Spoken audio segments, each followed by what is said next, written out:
Ya, kali ini saya akan membahas skripsi berjudul Pengaruh Gaya Kepemimpinan Terhadap Motivasi Kerja Karyawan ya pada PT Indopro.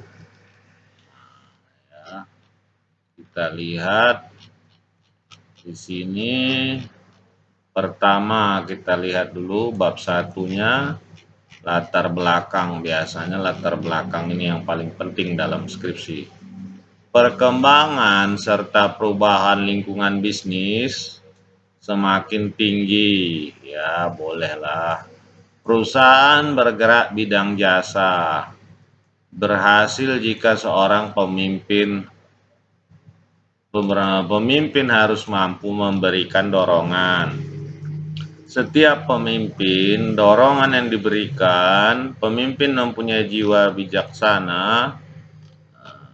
PT Indopro, namun beberapa sektor pekerjaan terhambat kurangnya motivasi karyawan ya. Nah ini tabel, kalau tabel bikin satu spasi saja ya, nah, nggak perlu dua spasi. Nah, ya ini pun harus kita delete saja ya. Oke, kita naikkan ini. Nah, dah. Jumlah karyawan yang menurun berdasarkan fenomena di atas. Jadi ini hanya judulmu ini apa tadi? Kita lihat pengaruh motivasi gaya kepemimpinan, berarti yang jadi masalah di sini adalah motivasi kerja ya, motivasi kerja. Nah, kita lihat ya motivasi kerja. Ya, kalau saya lihat motivasi kerja bukan berarti karyawannya menurun. Kalau menurun ini bisa memang dari motivasi ya, tetapi pada umumnya banyak faktor. Kalau orang bekerja itu dia berhenti berkurang jumlah karyawan bukan karena motivasi. Orang bekerja pada umumnya karena faktor apa istilahnya pendapatan ya, karena sifat manusia selalu mencari pendapatan atau gaji yang lebih besar. Jadi orang jarang yang berhenti kerja hanya gara-gara motivasi. Orang berhenti kerja pada umumnya atau pindah bekerja dikarenakan gaji atau pendapatan yang lebih besar ya. Jarang sekali orang berhenti kerja karena motivasi. Tapi ya nggak apa-apa, mungkin kamu diskusikan lagi ya. Karena biasanya coba ya kita cari di internet ya.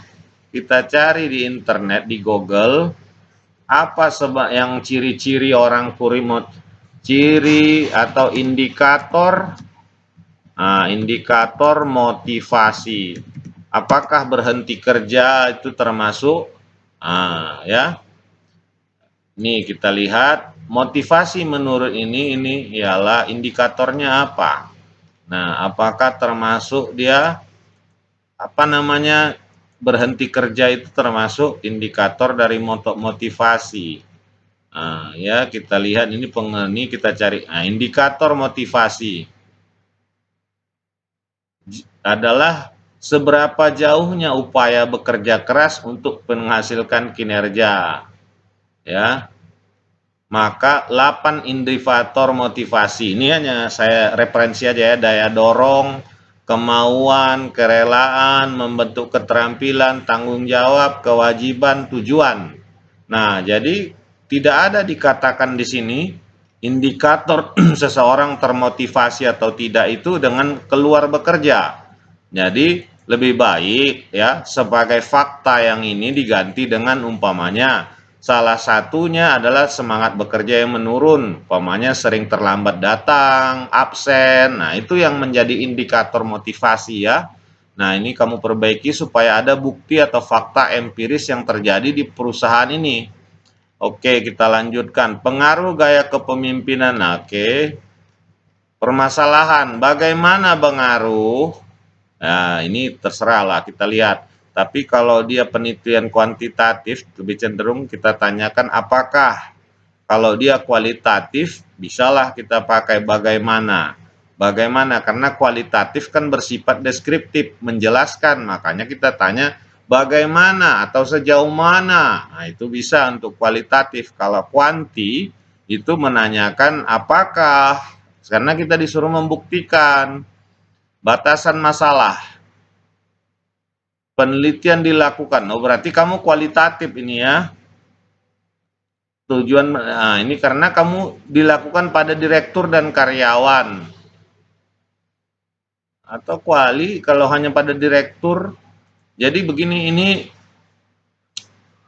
nanti kamu masalahnya, nanti jumlah, kalau coba ya saya lihat, ini penelitian kuali atau kuanti.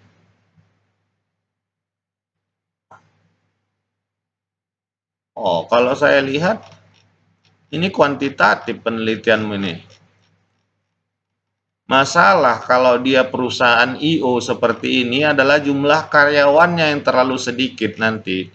Masalahnya adalah selalu sebegitu, karena jarang ada perusahaan IO yang banyak jumlah karyawannya. Coba kita lihat, sampelmu berapa? Pengukuran populasi 38 orang. Nah, kalau 38 orang, dia ini akan kurang. Kenapa? Untuk melakukan validitas dan reliabilitas saja sudah butuh 30 orang. Baru nanti nggak boleh dia orang yang sama dilakukan menjadi sampel untuk uji validitas dan reliabilitas dengan penelitian. Nah, ya. Nah, ini nanti saya bahas lagi, cobalah kita kembali lagi ke atas. Jadi yang pertama, ini kamu perbaiki dulu ini. Ini bukan bukti, fakta, empiris mengenai motivasi ya. Oke. Nah, rumusan masalah, batasan masalah, manfaat, sistematika, bab 2. Bab 2 diawali ini, kalian nih kenapa ini ya? Bab 2 selalu diawali 2.1, yaitu apa? Kajian pustaka. Kajian pustaka itu ialah penelitian-penelitian terdahulu. Ya, bukan ini. Ini nanti namanya landasan teori atau tinjauan teori ya. 2.2. Nah, baru cerita. Nah, penelitian terdahulu duluan. Ini ceritanya, ini landasan teori, nggak masalah lah. Kamu perbaiki nanti ya. Dari landasan teori masuk kepada hubungan antar variabel. Kamu jelaskan hubungannya macam mana. Dari hubungan ini turunlah dia, nah ini terbalik kamu ini ya. Turunlah dia menjadi kerangka, jangan kerangka pemikiran. Berbeda kalau kerangka pemikiran itu menceritakan penelitian kualitatif. Kalau penelitian kuantitatif biasanya kerangka konseptual, sama seperti yang kamu buat ini kerangka konseptual. Nah, ini atasnya judulnya kerangka pemikiran, di bawah kerangka konseptual. Kamu perbaikin itu ya. Perumusan hipotesis. Mana hipotesisnya? Wah, kok nggak ada hipotesisnya?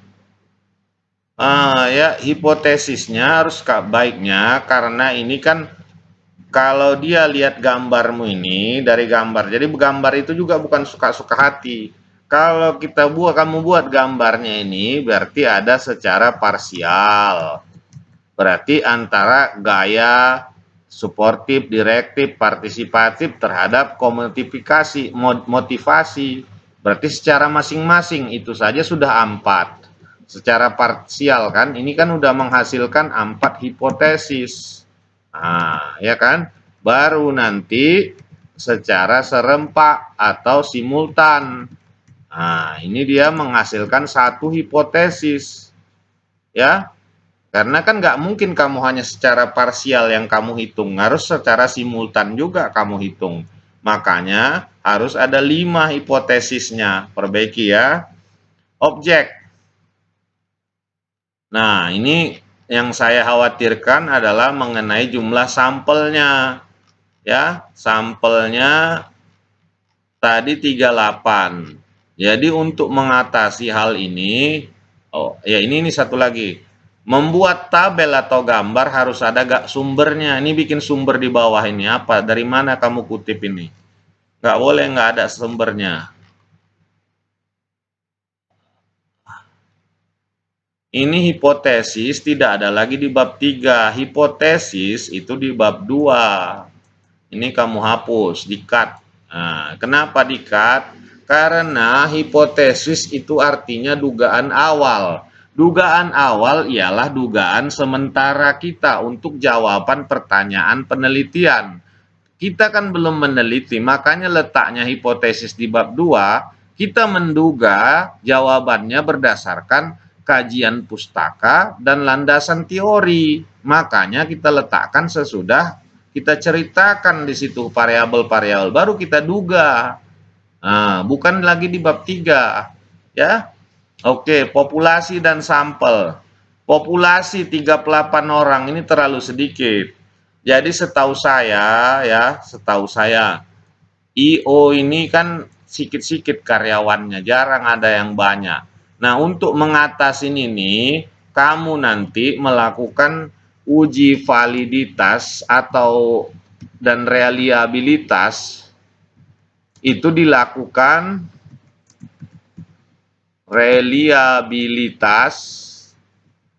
lakukan di perusahaan lain yang kira-kira sama.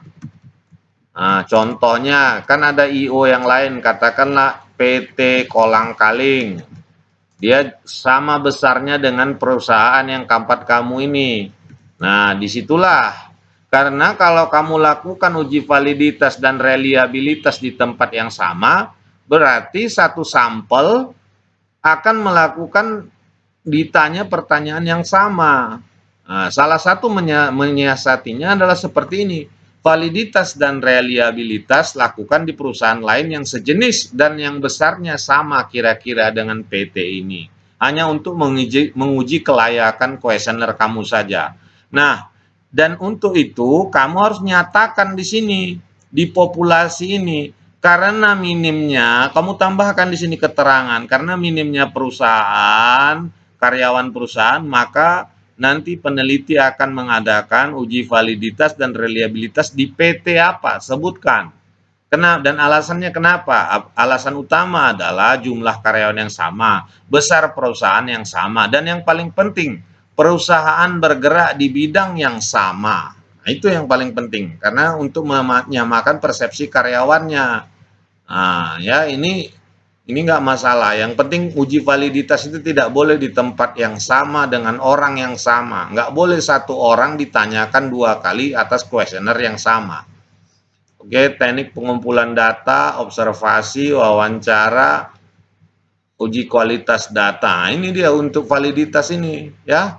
Ini harus 30 minimal, asumsi klasik, normalitas, multikolonialitas, heteroskedastisitas. Nah, koefisien determinasi ini lebih baik kamu masukkan nanti di uji hipotesis saja ya. Bagusnya di situ. Ya, ini baru uji hipotesis ya, karena kan uji hipotesis itu uji T, uji parsial, uji simultan atau F, baru uji R kuadratnya ya. Demikian saran dari saya, mudah-mudahan bermanfaat. Terima kasih.